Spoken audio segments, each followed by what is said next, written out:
Voilà, et on va commenter évidemment cet accord avec vous, Elvire Fabry. Bonjour et merci d'être avec nous. Bonjour. Vous êtes directrice du programme Commerce et Sécurité économique à l'Institut Jacques Delors. La première question qu'on se pose évidemment et qu'on vous pose, ça fait des semaines, des mois qu'on attendait un tel accord. On applaudit, on s'arrête là ou quand même on reste sur nos gardes?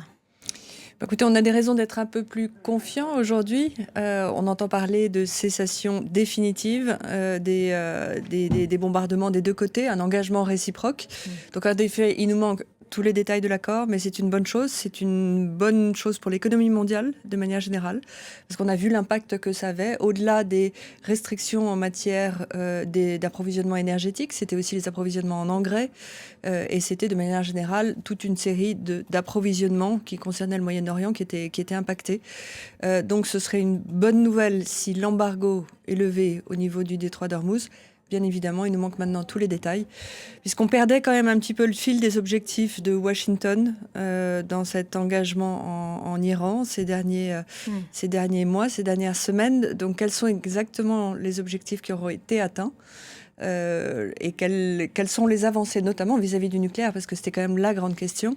Oui. C'est bien ça qu'il va falloir attendre de voir dans les jours qui viennent. Le sujet et ces détails précisément qui risquent de s'inscrire en toile de fond de ce sommet du G7, je le disais tout à l'heure, qui s'ouvre ici en France, à Évian. Emmanuel Macron est sur place. Je disais qu'il a pris la parole il y a à peu près une demi-heure et il est notamment revenu sur ces deux points qui restent quand même très, très flous. Évidemment, la question de l'uranium enrichi. Je vais vous lire la déclaration du président. Les capacités d'uranium doivent être neutralisées sous supervision de l'AIEA. Il pose déjà ses lignes rouges avant de rencontrer Trump. Il est dans l'avion, Donald Trump, et il va rencontrer le président français une fois arrivé à Évian. Et puis il dit aussi on va tout faire pour qu'il n'y ait pas de péage dans le détroit d'Ormuz. Ça veut dire qu'au moment où l'on se parle, on ne sait pas vraiment ce qui va s'y passer dans ce détroit. Non, parce que ce que l'on a vu percer à travers les premiers échanges de la presse, les premiers commentaires, c'est quand même que du côté de l'Iran, il y a la volonté de continuer à prélever, ou de mettre en place en fait un prélèvement donc commercial, un péage au niveau du détroit d'Ormuz. Ils ont bien compris le levier qu'ils avaient et le bénéfice qu'ils pouvaient en tirer, alors que du côté américain, il y avait quand même cet objectif de libérer complètement le passage du détroit d'Ormuz. Donc il y a un bras de fer qui va se jouer sur cette question-là, mais enfin il semblerait quand même qu'il y ait déjà des concessions qui aient été faites. Alors où se trouve le barème? C'est une vraie question parce que c'est un précédent. Bien entendu déjà pour les décennies qui viennent, mais aussi pour d'autres détroits où il pourrait y avoir d'autres pays tiers qui s'engageraient à prendre un peu la même direction finalement de tirer parti un bénéfice commercial de leurs eaux territoriales. D'autant qu'on était avec notre correspondant à Téhéran tout à l'heure qui nous disait c'est une immense victoire pour l'Iran, et ça c'est une vraie question.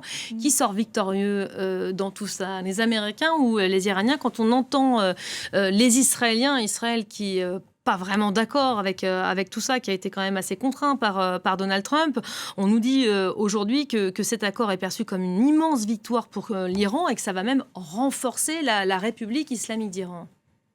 On a quand même un peu le sentiment d'un retour au point de départ. C'est-à-dire que tant qu'on n'a pas de visibilité, notamment sur le volet nucléaire, pour le moment, on revient finalement à une stabilisation de la situation. On n'a pas répondu aux questions de base. On n'a pas répondu aux questions. Et pour ce qui est de la question politique, de l'ébranlement du régime des mollahs, ça n'est pas encore... en tout cas, ça n'est pas visible. Et qu'est-ce que Trump va vouloir chercher à obtenir? Ça n'est pas évident. Donc, pour Trump, c'était important de pouvoir signer, en tout cas, ou enterrer la hache de guerre avant ce G7, parce qu'il va être en posture de pouvoir exercer plus de pression aussi sur les partenaires du G7, dont il aurait voulu qu'ils s'impliquent dans le conflit. Ils s'y sont refusés, et maintenant il va vouloir essayer d'obtenir d'eux une contribution plus importante pour justement sécuriser ce passage du détroit d'Ormuz. Pour ça qu'il a forcément aux Français. Il rencontre Emmanuel Macron dans quelques heures à peine. Aux Français, aux Britanniques, aux Canadiens, enfin une sorte de force internationale dont on se dit avec du recul qu'on est contraint à une situation à laquelle on n'avait pas participé, si je puis dire. On n'avait pas été consulté dès le départ. Donc c'est un coût additionnel. Alors que nous, notre priorité, c'est bien entendu le soutien à l'Ukraine, qui est un des autres volets très importants de ce G7, en plus des questions qui concernent davantage la Chine et qui sont au cœur du volet politique de ce G7.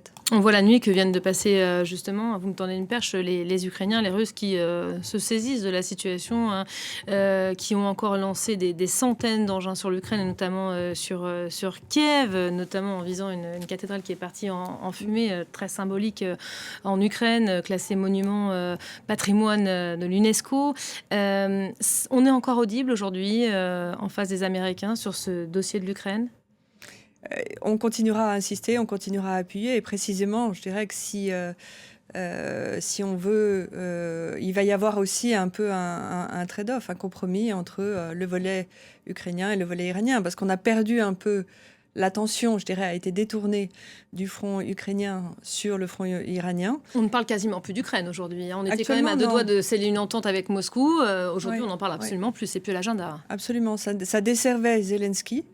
Et là, je dirais que les efforts vont pouvoir se reconcentrer sur l'Ukraine, et en tout cas déjà l'attention politique, puisque c'est bien de cette pression politique qu'il faut parvenir à exercer sur Vladimir Poutine.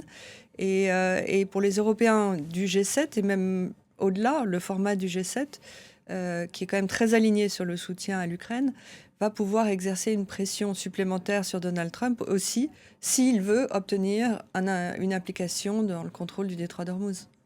Trump qui voulait un beau cadeau pour son anniversaire, il vient de fêter ses 80 ans hier en fanfare à Washington, et qui va donc arriver à ce sommet du G7 avec ce compromis, cette promesse d'accord qui sera donc officiellement scellée vendredi en Suisse. C'est lui qui a cédé face aux Iraniens, ou c'est l'inverse?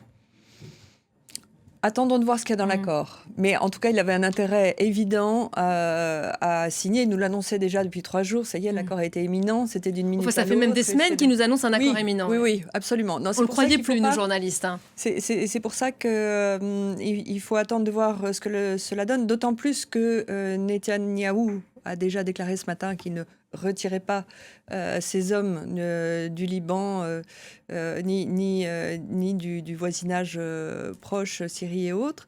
Donc, on n'est pas encore à l'abri complètement de ces affrontements par proxy, et notamment en Liban du Sud. C'est pour ça, dans ma première question que je vous posais, est-ce qu'on a raison de se féliciter à ce point? Est-ce qu'on ne doit pas rester méfiant? La question de la position israélienne, elle est évidemment déterminante quand on voit que le Premier ministre israélien dit impossibilité d'imaginer un retrait de nos troupes. Et il y a même des ministres d'extrême droite qui appellent à accélérer les opérations au Liban. Ça, c'est pas un problème Si, parce que le scénario de Netanyahou, c'est justement que pendant que Trump s'occupe de l'Iran, il peut continuer de son côté à mener à dérouler son plan d'offensive maximum.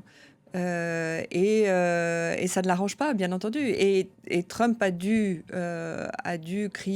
pousser un coup de colère vis-à-vis de Netanyahou. Il l'a fait savoir, c'était volontaire, évidemment. Parce qu'ils voyaient bien qu'ils perdaient la main sur Netanyahou et que leurs intérêts ne convergent pas sur ces dossiers-là. Pour que les gens qui nous écoutent comprennent bien, le Liban fait partie de cet accord de cadre, on est d'accord. Hein. Absolument. Il fait partie de cet accord de paix. Et pourtant, les autorités libanaises disent on n'a pas été prévenus qu'un accord avait été convenu entre Iraniens et Américains. Moi, j'ai envie d'ajouter, ça commence pas très bien là. Non, c'est bien le problème, c'est que Donald Trump ne se concerte pas. On connaît sa préférence pour la voie unilatérale, et il ne se coordonne pas avec les partenaires. Il ne l'avait pas fait avec les Européens ou même d'autres acteurs internationaux, ça aurait pu être la Chine aussi, dans la région, en amont de son attaque et pour la résolution du conflit. Donc c'est évidemment la limite de l'exercice actuellement.